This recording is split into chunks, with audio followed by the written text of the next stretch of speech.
Welcome to We Chat Divorce. Catherine and I welcome Ralph Brewer from Dad Starting Over to our podcast today. And in this episode, we're going to talk about dads managing the emotional roller coaster of divorce. In this episode, we will discuss how to remain as stoic and intentioned as possible and how not to get stuck in the litany of emotional distractions. But first, let's meet Ralph. Ralph is the founder of Dad Starting Over, author of 4 books, impressive, including the popular The Dead Bedroom Fix. He has a private group for men called the DSO Fraternity. Welcome. Well, thank you for having me. Great to Yeah, be here.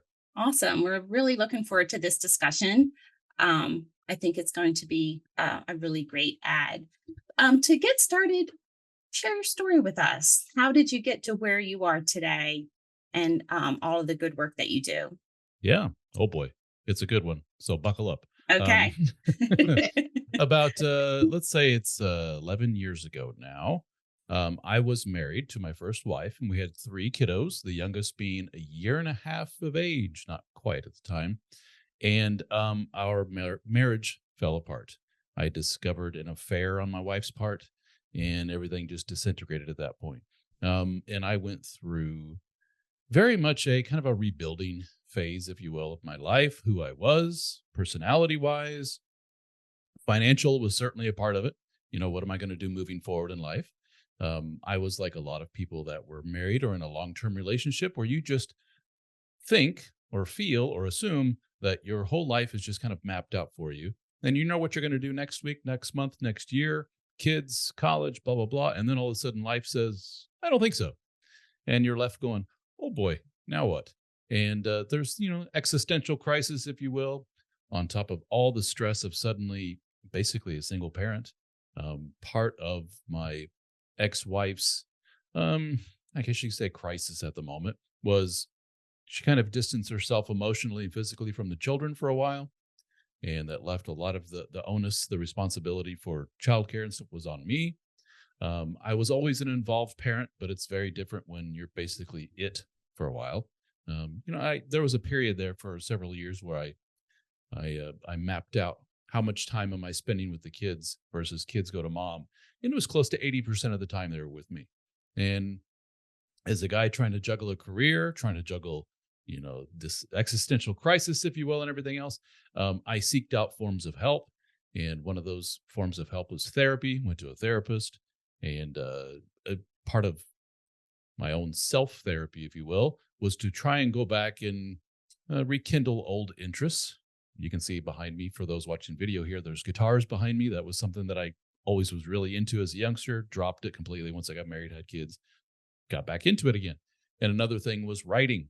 I love to write and I love to blog about things. This is my experience as a dad starting over. I found out this was that URL, the domain was available, thank goodness. And didn't really get much of an audience for my writing, as most bloggers don't. And it wasn't until I wrote on particular topics that I got some attention. And one of those topics was infidelity within marriage. That seems to be a really hotbed emotional topic that a lot of people like to read about, men especially. And the other was sex in marriage. And when I talked about my previous relationship and when I was writing, a good year or two after divorce, I had a girlfriend, and wow, the relationships were so vastly different. And let me write about my experience. And people said, we really like when you write about that. You should write a book on the topic. So I did. And the book was called The Dead Bedroom Fix. And it was first published in 2017, and then a second edition in 2020. And that is probably why most people know me, because of that book. And I've sold hundreds of thousands of copies of it. It's self-published, Amazon, Audible, wherever you can buy books.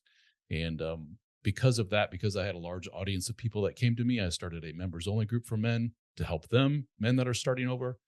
They don't necessarily need to be divorced. In fact, most of our group is still married and they want to remain that way. So they look at it as I'm kind of starting over as a husband. I want to redo this thing. I want to avoid divorce if at all possible and become a better dude. And then we have those that are divorced going through the whole ugly process, dating again, all that fun stuff. And I've been very active in social media via videos here lately. That a lot of people know me through videos. So it's either the book or they see my bald head on videos somewhere, like on TikTok or Facebook or Instagram. And get to meet lovely people like yourself and be on podcasts and videos. And I never in a million years would have thought that this is where I would end up, a short 11, 12 years ago, that I would have just said, no way. But here I am. That's awesome. You know what I love about your fraternity, if you will, the dads in there who are married, who want to stay married. What I love about our divorce financial portrait over here at My Divorce Solution is that we've created a platform that you can come through. We're not attorneys. We don't file for you. This is your story. But the problem in divorce is, I'm sure you're going to agree, that on the financial side is that there's not a symmetry of information. Not both parties are not typically involved together with all the financial planning throughout the years and handling of finances. Usually one party takes that role. And so when they come through our process, it's really a financial exercise that becomes a financial reset. We have so many people that we say, at My Divorce Solution, your solution is not to get divorced. Your solution is to go to marriage counseling, maybe go into this fraternity and get this group of whatever else you need. You just need a financial reset, because after 20 years of marriage, you're just imbalanced financially. So let's pull it together. And that's what I love about us, because you don't need to go through the divorce process when you come to us. You have that space to figure it out, which I think a lot of people need, a space to figure it out. And it's nice that you're providing that space for dads to figure it out. Yeah, Yeah. that's really important. I love how you pointed out the whole mismatch between somebody's usually the financial planner, somebody is the home manager. What I have seen is often, and I know I'm biased in my audience, but I've seen that it's very often the men that seem to be the financial managers, and the wife are, Mhm. kind of taken aback as we're in what kind of Mhm. debt. We spend how much, and they have no idea until they get to the mediation table, if you will, and start hashing things out. That's really, really common. On the flip side, it's often men say, I couldn't tell you the name of any of my kids' teachers. I don't Hmm. know any of that Exactly. Mhm. logistics of family stuff. Wife, I just leave it to her. So they each have their own You know role. what, Ralph? I'm glad. And you saying that again, it's our platform, because that's what causes so many families to have a hard time co parenting. Because the one, typically it is the woman who's like, really, you don't even know the names of our kids' parents. Now you want the kids 50-50. I mean, our kids' teachers. Now you want our kids 50-50. Really? You're traveling all the time. Where the husband typically is saying, wait a minute, you think we have a cash flow of this? We don't. Those credit cards that are being paid, we're living on those credit cards. And that's not, so divorce is going to look very different. And that's exactly what our process and our financial portrait puts out. It gets everybody that space to be able to say exactly what we're saying here today. And it saves them hundreds of thousands of dollars from legal fees, or fighting over stuff that you shouldn't be fighting over. So it seems like your fraternity and our process is a great match. I would say so. Absolutely. As you Hmm. know, though, it's you guys know better than anyone.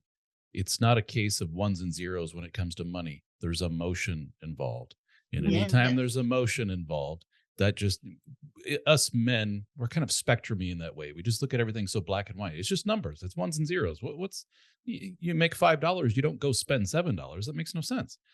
Well, it's not that easy, dude. There's money, or there's emotions involved, and sometimes anxieties, compulsions, all kinds of nastiness that can lead to some not so good things. And sometimes those come to light in divorce, unfortunately. That's so Yeah. And true. likewise with the women, they need to Mhm. realize that men are scared too. They think because you men are so stoic, or you go through it in a stoic manner or not, that they don't realize that men are scared too. It's a scary process, Oh for yeah. both Well, I mean, both parties. the majority of men that I speak to, I'll hear really, really bad, dysfunctional horror stories of marriage, abuse, and all kinds of things. And when I go to the men and say, "What in the world are you doing staying in this relationship? For your own health, you need to get out." And often they will say, "Kids, I don't want my kids to grow up in a broken home." That's probably the number one thing I hear. Number two thing is, um, "I'm going to get destroyed financially. I just know it. She's going to take everything I've worked so hard for. I'm going to lose this house that I built with my own hands, or that I've worked so hard to pay for." And I said, "What makes you think that?" Basically, because that's all I read on the internet, are all these guys that lost Mhm. three-fourths of their wealth, and they never see their kids. And I'm like, well, I'm here to tell you that's not what I hear the majority of the time from the men that I speak to. Men that I speak to have 50-50 custody of their kids. And the stats show us long term, men tend to do pretty well compared to the women post divorce financially. So, Mhm. and you're worried about a lot of hypotheticals. And I tell men, go to an attorney or to you folks and say, here's all the financials and lay it all out. What do you think? Where do I stand if we are to split? And Mhm. put a lot of your anxieties to rest, so to speak. But a lot of men are just assume based on everything they read that they're going to get destroyed.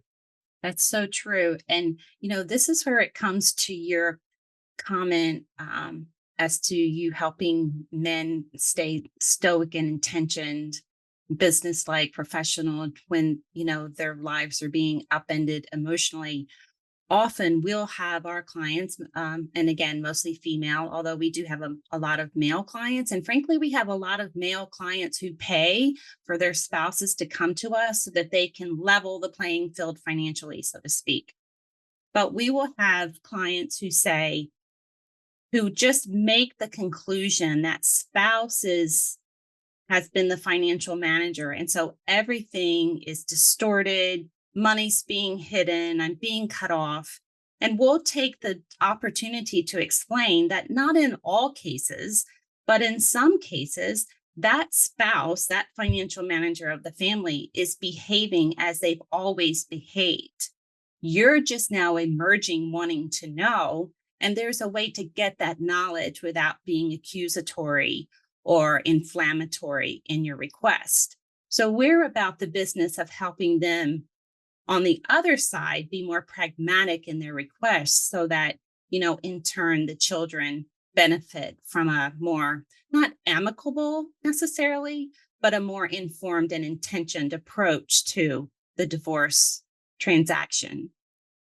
A more business-like approach. That's really tough to say to people, guys, especially that I talk to. You have to remove yourself, emotionally from the equation as much as humanly possible and look at this as what it is. It's a kind of a business arrangement. All right, we have assets, we have debts, we have children, we have all this fun Mhm. stuff. How are we going to split this fairly, legally, and all that stuff? And as you guys know, not so simple when we're talking about all these great things such as infidelity and all this other stuff Yeah. that just somebody wants to get back at somebody. And Yeah. It but infiltrates. yes, but often what you see is they end up going to court and they spend, especially if they're well to do, a Mhm. lot of money. I think the biggest number I heard was $600,000 somebody spent. And in the end, what was the end result? The same thing as if they had a year and a half, 2 years previously agreed to what they initially came to the table with. But something happened which caused this one to get a little this way, this one went a little sideways this way, and away they go. $600,000 are spent, and nothing's accomplished, basically. Well, the worst part to that is the $600,000 spent is probably more money than they were fighting over, True, right? true, yeah. We do so many scenarios with our portrait, and we just I'm dumbfounded because we sit here and we say, okay, here's your estate, and you two are fighting over $300,000. Now you each just paid your attorneys $150,000 each. You could have given it to each other. You could have split the difference and taken the 150. But these attorneys, the more contentious you are, the more they're making. And so when you're clear on what you have, what you need, and what your options are, and the impact of those options, you're going to say, okay, instead of paying 600 grand to an attorney process, I'll give you 500, I'll give you 300. It's very easy for people to do that with tax returns. Let's reconcile the taxes. You owe this much, you owe that much. And why are they not doing that with the attorney fees? We're 500 grand in. Do we want it to get to 600 grand, or do we want to split the difference here? And that's what our process allows for. Because unfortunately, and this may have even happened with you, but you go to an attorney and you say, okay, I'm mad at my spouse right now because he cheated on me or she cheated on me or what have you, and I want you to go after him. Okay. They call the other side's attorney and says, we're going after everything, like blah, blah, blah, blah, blah. That attorney now tells the other spouse, oh, she's coming after everything. He's coming after everything. And now they're inflaming something because you were mad that morning, right? And none of it is based on data. This is all based on emotions. So they could do that for months. So when you come through our process and you have all that data, now when you go, a good attorney is going to say, wait a minute, here's what's rightfully yours. And I can't I can't call the other side and say we're going after him. We're saying here's what they have and here's what's rightfully his or hers. And that's what we want. It cuts to the chase. And then everybody's emotions get to be heard. Everybody, because you're doing it in a space where you're heard, not from a space where people are interpreting what your emotions are. That's the worst space. Because I know my attorney, he had no idea how I was actually feeling. I had to set him straight how I was actually feeling because, he's talking to the other side, trying to use my words and they weren't my words. Yeah. Yeah. It's the more the more pragmatic you make the whole process, and the more ones and zeros, and what your rights are, what money is there, what assets and debts, and just keep it as cut and dry as humanly possible, the better.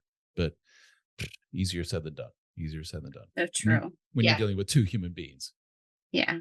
So Ralph, in your community, so in the fraternity, you said a lot of your audience is very tentative about the divorce process. They think they're going to get taken to the cleaners, as they say. So how do you engage in your support and assistance with them to, I guess, neutralize or level the playing field in a way that affords their spouse to have more financial knowledge? Because I do feel like sometimes the financial manager is very tentative to give up information because they think it may be used against them. They don't feel Mm. safe in that space. So how do you have those conversations in a constructive way? Yeah, I think well, we have hundreds of guys from around the world, and Hmm. all you have to do is post a situation like in our discussion forum and say, this is what I'm dealing with. Is anybody else? And sure enough, you'll have dozens of guys saying yes, and this is Hmm. what happened to me. And Hmm. that sets a lot of men at ease of, okay, then maybe I won't be so bad off. But the general consensus seems to be just consult with an attorney or solicitor or whatever they're called across Hmm. the pond, and see if you can get the lay of the land as far as what your rights are and what to expect, and take all of your information with you on a spreadsheet to show debts and everything else. Hmm. But talk about, the money manager doesn't want to give up control. Um, there is a subset of our group, which is a pretty large subset of the group, which is Hmm. what we call your kind of codependent, anxious kind of guys, and they typically overshare, and they typically want to get the other partner involved in every little thing, and the other partner is just like, "Can you please just give me space?" And Hmm. so he, to a lot of these men's credit, they're the money manager, and they really want to get the wife involved in budgeting, and let's come to the kitchen table and let's lay it all out. This is what we have to spend. And often they're met with that gives me a lot of anxiety to think about. We don't have as much money as I hope we would, and I don't want to talk about it. If I don't see it, then it doesn't give me anxiety. I don't want to talk about it. And so Hmm. those men try like heck to get the woman involved, and it's usually not until they get to the mediation or divorce table that all that stuff comes to light. And in these men's defense, they often say, I tried for years to get you involved, and all I heard from you was, hey, can we go to Paris for a vacation? I was like, no, we're in debt here. I've been trying to tell you for years and years. We're spending more than what we're making. We're credit cards out the wazoo, kids' school. And okay, well, can I get the new Acura SUV? No, that's typically what these guys are faced with. So for a lot of those men in that situation, once they're clear of that situation via divorce, it's a giant weight off their shoulders. And a common joke or anecdote or whatever from a lot of men that I speak to, not everyone, from a lot of them is, I'm paying this much in child support. I'm paying this much in alimony. My wife ex-wife took half of my 401k, yada, yada, yada. But even given all of this, in the end, after so many months of being separated, it feels like I got a raise. Hmm. And I don't get it. Everyone I'm hearing is telling me you're going to get ruined, you're going to be destitute, but I actually have some money to play with at the end of the month, and I never did before. And that's not a condemnation of women in general or their wife in particular. It's just Mr. Money Manager, anal with his money, for lack of a better word, finally has control of every little penny. And lo and behold, I'm watching it grow. I'm not spending extravagantly. I'm not spending on little extra thingies here and there. I don't have another person to help manage. So for a lot of those guys, it's the message to them is it actually gets better in a lot of ways. just be patient and again, try to keep emotion out of the equation. A lot easier said than done. But be Mhm. patient because a lot of us have been there, done that, and we come out smelling pretty good on the other end. Yeah, it typically goes both ways, right? So a lot of women feel financially controlled by their spouse, their money manager, as you're saying, and they don't really know because they never sat down at the table. They didn't choose to sit down at the table, so they felt like I can afford the Acura because we're doing this or we have this kind of house, because they never were involved. And so I always say good, bad, or indifferent, being financially independent is your power. And so even on the flip side, for the women who never wanted to be involved, they are feeling controlled, which is probably why there's some anxiety between the two parties. So they're just clashing at that. So when they divorce, yes, this man gets to live his life and he feels a sense of relief, and she probably feels some sense of Oh yeah, relief because she knows what she can spend and what she can't. So that's why sometimes divorce is your option. You just won't get on the same page financially. And that's where I feel like your expectations need to be set out. That's why groups like yours and getting financially clear are so important so you can get into a healthy relationship moving forward and make sure your financial expectations are in line with each other, and you're not afraid to have those conversations because that's where a divide can come out. It's hard to pull back in if you let 20 years go by. yes, To pull it back in there is hard.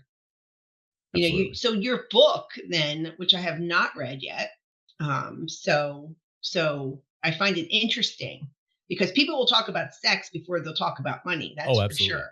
absolutely, yeah. Yes. So tell me the premise of that book.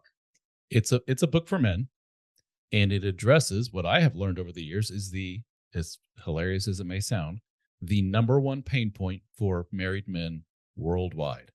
If you ask them, how's the marriage? It's fine. Well, if you had one complaint, what would it be? The old bedroom's not what it used to be. When we were dating, pre kids, pre marriage, pre everything else, it was X, and now it's Y. And I don't like Y all that very much. And I don't feel like I'm quote unquote getting my needs met as a man. Is there anything I can do about it? Me? Because when I go to wife and say, this ain't working, I'm very, very frustrated. All I get is a lot of back. And he's okay, okay. Now I feel worse about the situation. Now I feel like a monster. Now I feel like some kind of pervert. I guess I'll just shut up now. Well, that doesn't accomplish much anything. And I wrote a book to say, here are some things to try to maybe bring the spice back into your life as a couple. And what a lot of those men have learned, not all of them, but what a lot of them have learned is, ooh, I've really dropped the ball on a lot of stuff myself. It's not all on her. It's not like she's just sitting back as some passive person saying, nope, don't want it. And absolutely nothing has changed between the two of us. A lot of men, they look back and go, oh yeah, I've changed a lot myself, and I expect all the same Mhm. results. And that's not how this whole thing works. And oh yeah, she's changed because it's not fair of me to expect her to be the same 20-year-old that I met all those many years ago, pre kids and pre everything else. That's not fair of me to expect that same level of energy out of her. And there's a lot of evidence, regardless of the circumstance, that people aren't as sexually aggressive, if you will, if you want to call it the pre-marriage, pre-comfort, pre-security. That is the honeymoon phase, as we call it, the mating game. That's when you're both the super duper versions of yourself. And then once you get comfortable and everything's fine, the knob just gets turned down naturally. And the men are the first ones to go, whoa, can we turn the knob back up, please? I don't like this. And such is the curse of being a man, if you will. and but with that being said, I still get messages on a daily basis from women saying, "I'm actually the guy in that scenario. My man has Mhm. gone through some physical problems, or he had a heart attack, or whatever it may be, and he's not the same dude anymore. And I'm very frustrated myself. Usually, it's the Mhm. other way, but those situations do exist. The book is not for those women; it's just for the men. Yeah.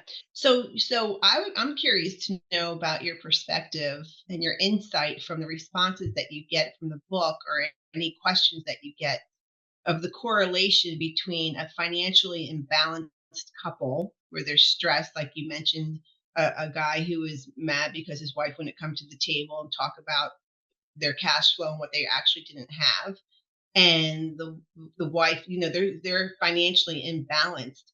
And so if you're financially imbalanced or you have no trust because there's financial infidelity of some point, how do you bring that into the sexual part of the relationship if there is a crossover of the two? Yeah, I mean, the you talked about financial infidelity, so that's a betrayal. That is a I can't trust this person moment, whether it's money, whether it's whatever it may be, another human being in the picture. But that is there's a lady who you guys should probably talk to. Her name is Dr. Samantha Rodman Whiten, and she goes by the brand name of Dr. Psych Mom. She's really big in social media and everything. And she has a term which I love, which is an empathic rupture between the couple. That there's some moment where between the two of you, it just, your relationship was going here, and then all of a sudden it took a left turn because something happened. One of the most common situations is from the female perspective, you just had your first child and you're in the hospital after going through labor for 13 hours and you're covered in sweat and you feel like you're going to die and you're holding your new infant, and it's all these emotions of new child, yet the trauma you just went through, you're so exhausted, you can barely stay awake, you have to feed the new child, all the stress, your mind is spinning, and here's husband next to you saying, I'm going to run home and get a shower real quick and get something to eat and maybe take a nap or get some. Were you in my delivery room? Were you in my delivery room? I want to know. That's how common this is. And the wife's just sitting there like, this is the most beautiful, stressful, this moment we're never going to have again. It's our first child. And here you are talking about running home and getting a bite to eat and a nap and checking work emails and running to the hardware. What? This? No. And that is a moment that will forever be cemented in her mind, chiseled in stone, ting, ting, ting, that she's never, ever going to forget that. In 15 years, from that point, when they have a big blow up fight, she's going to say, yeah, and remember when you abandoned me at the hospital? That was a very acute empathic rupture that will forever change the dynamic between the two of them. It can be argued that that's not a gendered thing. Both have that. An empathic rupture could be a man discovers his wife is texting another man from work. And at that point, everything changes. He doesn't look at her the same. He can't trust her. He discovers that she has $50,000 of credit card debt that she never disclosed. Whoa, she's leading a secret life and she's never told me these things and bought these things. And now she put the card in both of our names and it's ruined my credit and all kinds of awful things. So those moments happen and they're very, very difficult to come back from, especially when it's so easy these days to say, I'm out. And there's not much of a deterrent to say, to get in the way between you and divorce and a new single life, whatever it may be. That's unfortunate. It only takes one to divorce, as we know. Yeah. And so those moments are big. They have a big, big impact. And it's not impossible, but it's really, really tough to come back from those. Wow. I love that term too, Ralph, the empathic rupture. I'm sure it happens multiple times in all marriages.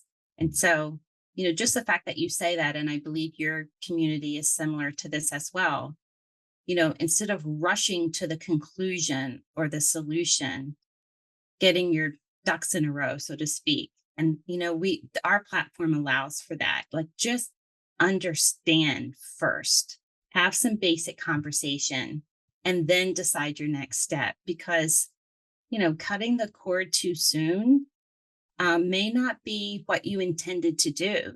Some families with us, they will say, oh, this is not what I signed up for, or just getting the financial clarity, is healing to their marriage, or they decide, well, maybe we'll just get a post nup, or some other next step instead of going to an attorney and, moving ahead, because those steps can't be undone, frankly. Well, I guess they can, but a lot of damage is done in that process, instead of just saying, I just want to know first so I can decide what to do next. And it sounds like that's what your community does as well. It just really encourages the knowing before you move forward. Oh, absolutely. One of the most common refrains from men is, I just want to know that I have tried to do everything possible before calling it quits. That's a very man thing. I gotta cross all my T's and dot all the I's, and I have to go down my checklist and make sure I've done everything possible. And these men, it's often in terms of losing that emotional and physical connection with the wife. Well, the man will say, I'm going through your steps of your book. I'm getting in better physical shape. I'm being a more attentive man. I am, trying to romance my wife again. I'm suggesting we go on dates. I'm doing my part around the house more, et cetera, et cetera. I'm going check, check, check, check, check. And unfortunately for a lot of these men, they are codependent in nature, and they don't realize that some of the abuse and other things that they receive on part of their wife, their soon-to-be ex, kind of supersedes a lot of that checklist. And you can wipe out the checklist, sir. You're more than capable of skipping and going to the end and divorcing. You have every right in the world. If the genders were flipped, often this wife would have a chorus of people saying, leave this abusive person before you end up in the hospital or whatever. But it's very different for men. No, I can't just give up like that. I've made my vows. I've I committed to this woman. I got 3 kids, and I haven't done all I can to fix this just yet. Let me go through the checklist. And sometimes that checklist is I've really dropped the ball in our finances. I'm not making enough. I've kind of set the career on the back burner. I didn't pursue that promotion when I should have. My wife has reminded me of that fairly often, and it's a delicate balancing game of what to fix, when to pull the parachute, if that's the right term, the ripcord, and get the hell out of Dodge, and when do you stick around and keep trying. Every little situation is different, that's for sure. I've spoken to a lot of men where I say, oh my gosh, what are you doing? And I've spoken just as many when I say, you got a very good woman on your hands, and you're blessed to have this person in your life. You need to yank your head out of your butt because she's a good woman and she doesn't deserve this. Guys that tell me they're sneaking off with the secretary or whatever it may be. So every little situation is different. Well, we're running out of. Sure, go ahead, Catherine. The one thing for sure we can have with this in common is that this is not a male-female thing. I mean, obviously we have men and female clients. So everything that we can say on the man side also is on the female side. And everything on the female side is certainly on the male side. And if we can all remember that when you're going through this process, you're both compromising. And so if you're not compromising, you're not going through this process properly. And so get that knowledge that you need so that you can both come to the table and kind of respect that you each probably have some very similar feelings, although different. And you are both compromising to get to a better resolution for the rest of your life. Setting the ego aside. That's very tough. Arguably, I would say tougher for the men to, I don't want to be the weakling here. I'm the tough one. I've been hurt. Watch this. I'm going to fight back. Gosh darn it. I'm the tough alpha male here. There is a lot of, you talk about both sides. I don't know in your world, but in my world, I see the comments to videos and posts and so forth. To say that there's a gender war out there would be an understatement. Oh my goodness. Both sides. I see no point in any kind of interpersonal relationship with the opposite sex. I'm done with it. I've had my heart broken 2-3 times. I'm out. There was a study that came out that a lot of people took a lot of offense to, which was, and I can't remember the source of the study, who amongst all the demographics of people and where they're at on the relationship spectrum, are they single with kids? Are they married with kids? Married, no kids, et cetera, et cetera. Who ends up being the happiest, ranked the happiest? And it was single women with no kids. And oh my goodness, that just set off a firestorm. I did a video on that and just got all kinds of thousands and thousands of views. And people were just beside themselves like, this is obviously BS, all the way to, well, of course, men are garbage. And so that's just one of countless examples of everyone pointing across the gender aisle, as I always say, saying it's them, it's them, it's them. No, we're both at fault here. Yeah. Well, listen, you can invite Karen and I into your little fraternity to speak any time. We'd love to challenge some thoughts and give you another perspective, and also probably support them as well. Thank you for being with us today. Yeah. Thank you for having me. I appreciate it. Thank you so much. So this concludes this episode on dads managing the emotional roller coaster of divorce. Ralph, how can our listeners find you and learn more about you? The source of everything would be dadstartingover.com website, or if you just do a search on all the social media platforms for Dad Starting Over, you will find me. And if you're a man going through all of this and you're like most men out there and you don't have a lot of other men in your world, because men are becoming more and more solitary, I've noticed, not a lot of buddies. and certainly not a lot of buddies that are going through this whole divorce process and starting over process. We have a private group that you mentioned called the DSO Fraternity, and you can get to that through dadstartingover.com or dsofraternity.com. We have live meetings. Myself, I conduct them. After I'm done here, I'm going to have a live meeting, and they typically will go for an hour or two, and we record all of those meetings. We have 600 hours of meetings recorded, and we have myself and other men that host the meetings. We have a private forum online for men only. We have a Discord server. We have articles. We have a DSO Fraternity podcast. We do get together in person, and we have products such as courses and coaching, and our members get big discounts on all of that. So check it out, dadstartingover.com. All right. Thanks You may so even much. see us pop in there one day.